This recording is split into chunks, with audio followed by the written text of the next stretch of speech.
नमस्कार, आप सभी का स्वागत है फार्मा ट्रेनों में। मैं हूं पंकज पाठक और आज के टॉपिक में मैं बेसिकली चर्चा करने वाला हूं फार्मास्यूटिकल सेलिंग क्या है।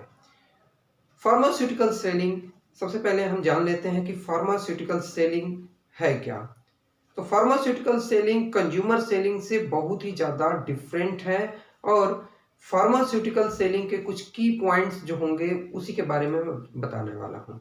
जैसे कि अब मैं बात कर रहा हूं फार्मास्यूटिकल सेलिंग के लिए, तो फार्मास्यूटिकल सेलिंग में जो हमारा एंड यूजर है यानी जो हमारा टारगेट कस्टमर है वो डायरेक्ट टारगेट कस्टमर नहीं होता है, यानी एंड यूजर जो पेशेंट होता है वो हमारा डायरेक्ट टारगेट कस्टमर नहीं होता है।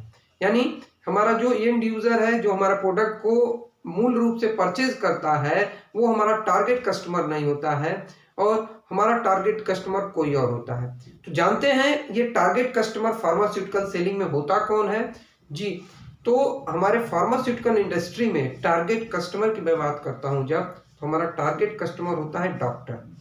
डॉक्टर हमारा टारगेट कस्टमर होता है जो हमारे पेशेंट के लिए, जो एंड यूजर है उसके लिए परचेज डिसीजन लेता है। यानी हमारे एंड यूजर के लिए परचेज डिसीजन लेने वाले का काम एक डॉक्टर करता है। यानी कस्टमर यानी जो मेरा पेशेंट है वो हमारे फार्मास्यूटिकल इंडस्ट्री में डायरेक्ट यूजर नहीं, डायरेक्ट डिसीजन मेकर नहीं होता है। वहां पे डायरेक्ट डिसीजन मेकर की रोल निभाता है एक डॉक्टर। अब बात करते हैं कि फार्मास्यूटिकल सेल में डिमांड जनरेट कौन करता है और ये किस टाइप का सेल है, पुश सेल है या पुल सेल है। तो फार्मास्यूटिकल सेल में डिमांड जनरेट करने का काम मेडिकल रिप्रेजेंटेटिव्स का होता है। मेडिकल रिप्रेजेंटेटिव्स मार्केट में डिमांड जनरेट कराते हैं, डिमांड प्रिस्क्रिप्शन जनरेट कराते हैं जिससे मार्केट में डिमांड होता है। और जब मार्केट में डिमांड आता है उस हिसाब से हमारा कस्टमर यानी पेशेंट जाके जब गुड्स को परचेस करता है या मेडिसिन को परचेस करता है तो वहां पे एक पुल सेल देखने को हमें मिलती है।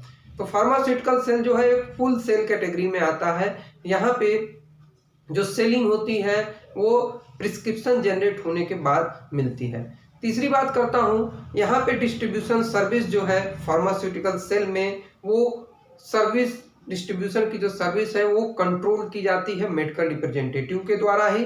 यानी मेडिकल रिप्रेजेंटेटिव डिस्ट्रीब्यूशन सर्विस को कंट्रोल करता है, उसी के अकॉर्डिंग ही हमारा जो एंड यूजर यानी कस्टमर है वो अपने मेडिसिन को या अपने गुड्स को परचेज करता है।